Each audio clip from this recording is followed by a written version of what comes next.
पाकिस्तान में एक खबर तेजी से वायरल है कि Dawood Ibrahim the most wanted terrorist और गैंगस्टर मारा जा चुका है। उसे जहर देकर मारा गया है और वो अस्पताल में अंतिम सांसें ले रहा है। नमस्कार, सहज सियासत में आपका स्वागत है। मैं हूं वेद मिश्रा। आज हम बात कर रहे हैं उस वायरल खबर की जो पाकिस्तान में तेजी से फैल रही है कि दाऊद इब्राहिम को जहर दे दिया गया है और वो किसी अननोन अस्पताल में, कराची के किसी अस्पताल में आखिरी सांसें ले रहा है। क्या यह खबर सच्ची है? और इस वजह से ही शायद पाकिस्तान में इंटरनेट बंद कर दिया गया है। इंटरनेट सेवाएं बंद कर दी गई हैं। इंटरनेट सेवाएं बंद करने का कोई दूसरा कारण हो सकता है, क्योंकि दाऊद इब्राहिम ऐसी शख्सियत नहीं है कि उसके मारे जाने की खबर से पाकिस्तान में कोई अनरेस्ट पैदा हो जाए, जिससे बचने के लिए सरकार को इंटरनेट पर पाबंदी लगाना पड़े।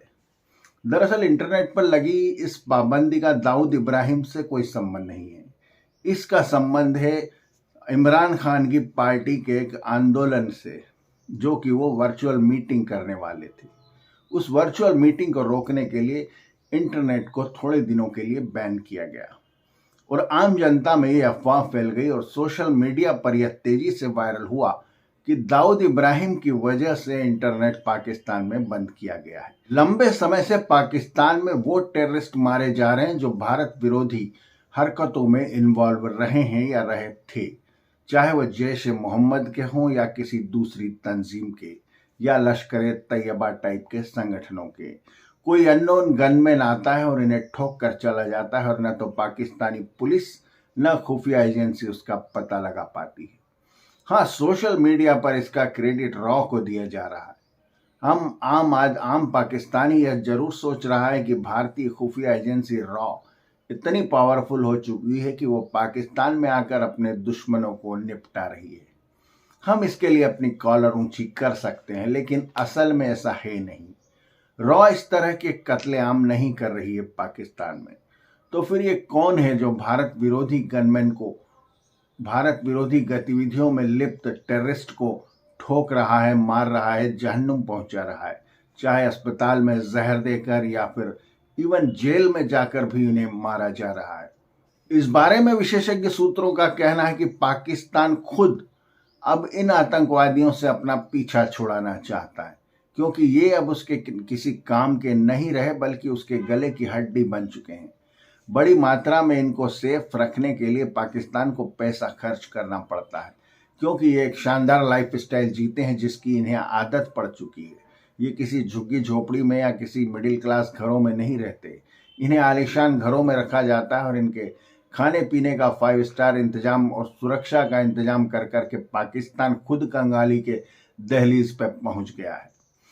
इसलिए कहते हैं कि पाकिस्तान इनसे पीछा छुड़ाने के लिए बेताब है। और इसका एक दूसरा सबसे बड़ा कारण है एफएटीएफ की लटकी हुई तलवार। जब जब पाकिस्तान आईएमएफ से लोन लेने जाता है तो उसे यही कहा जाता है कि आप अपने यहाँ की आतंकवादी गतिविधियों को बंद करें। अब बंद कैसे किया जाए? तो पाकिस्तान ने शायद, या पाकिस्तानी सेना ने, आईएसआई ने इसका एक तरीका सोचा है कि इनको खुद ही ठिकाने लगा दिया जाए, ताकि जब हम आईएमएफ से लोन लेने जाएं तो हम कह सकें कि जी हमारे यहाँ कोई टेररिस्ट नहीं बचा, हम बिल्कुल क्लीन है, आप चाहें तो हमारी तलाशी ले लीजिए। सारे टेररिस्ट जहन्नुम पहुंच चुके हैं। किसने पहुंचाया हमें नहीं पता, लेकिन अब हमारे यहाँ कोई टेररिस्ट नहीं है। तो शायद आईएमएफ तरस खाकर लोन दे दे और पाकिस्तान की माली हालत थोड़ी सुधर जाए।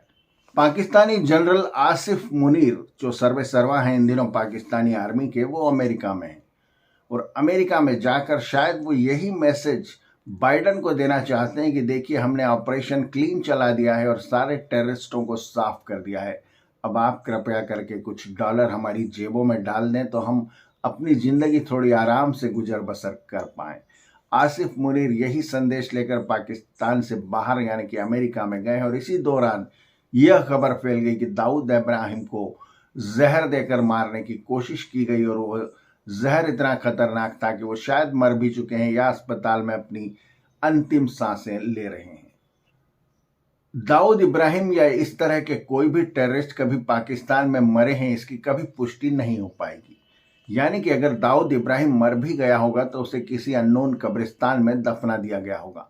कारण ये कि पाकिस्तानी सरकार या कोई भी पाकिस्तानी शासकीय एजेंसी इस बात का क्लेम नहीं कर सकती कि दाऊद इब्राहिम या उस जैसा कोई टेररिस्ट पाकिस्तान में रहता है, क्योंकि यह सब मोस्ट वांटेड लिस्ट में है FBI के और दूसरी इंटरनेशनल एजेंसियों के, और लगातार इनको सर्च की जा रही है। इन पे $1 मिलियन के इनाम है। ऐसे में कभी भी पाकिस्तानी एक्सेप्ट नहीं करेगा कि कराची में किसी शानदार बंगले में हम दाऊद इब्राहिम को सुरक्षित रखे हुए थे और अब वो मारा गया है। एक सरकारी प्रेस नोट हम इस तरह का रिलीज कर रहे हैं। इस तरह की मूर्खतापूर्ण हरकत कोई भी सरकार नहीं कर सकती। इसलिए दुनिया को कभी भी यह पता नहीं चलेगा कि दाऊद इब्राहिम मारा गया है या नहीं। समय समय पर थोड़े दिन पहले भी दाऊद इब्राहिम के मरने की खबर वायरल हुई थी और तब ये कहा गया था कि इसका हार्ट अटैक हो गया है, लेकिन अब ये कहा जा रहा है कि उसे मार दिया गया है। मार दिया गया है कि थोड़ी सच्चाई इस बात से नजर आती है कि लगातार पिछले कई दिनों से भारत विरोधी टेररिस्ट पाकिस्तान में ठोके जा रहे हैं, तो हो सकता है ये उसी श्रृंखला का हिस्सा हो, लेकिन दुनिया ये कभी नहीं जान पाएगी, क्योंकि पाकिस्तान कभी भी यह स्वीकार नहीं करेगा कि दाऊद इब्राहिम उसके यहाँ मौजूद था कराची में एक आलीशान बंगले में। खैर, भारत के लिए राहत की खबर है, चाहे वो जहर से मरा हो या गोली से मरा हो या किसी भी तरह मरा हो या नेचुरल मौत मरा हो। इन दिनों पाकिस्तान में जो टेररिस्ट होके जा रहे हैं या जहन्नुम पहुंचाए जा रहे हैं, उससे भारत के लिए बहुत अच्छी खबर है। बहरहाल दुनिया या हिंदुस्तान कभी यह नहीं जान पाएगा कि दाऊद इब्राहिम मरा या नहीं, या उसे किस कब्रिस्तान में दफनाया गया। लंबे समय से उसका कोई फोटोग्राफ भी मौजूद नहीं है। कुछ समय पहले भी उसके मरने की अफवाह परवान चढ़ी थी, लेकिन वह ठंडी हो गई। लेकिन इस बार लगता है ये खबर सच्ची है और हमें इसी बात पर खुश होने का थोड़ा सा मौका मिल सकता है। वीडियो देखने का शुक्रिया। चैनल को सब्सक्राइब करें। से सियासत में आज इतना ही। अगली बार किसी नए मुद्दे पर बात करेंगे। तब तक के लिए धन्यवाद। Thank you.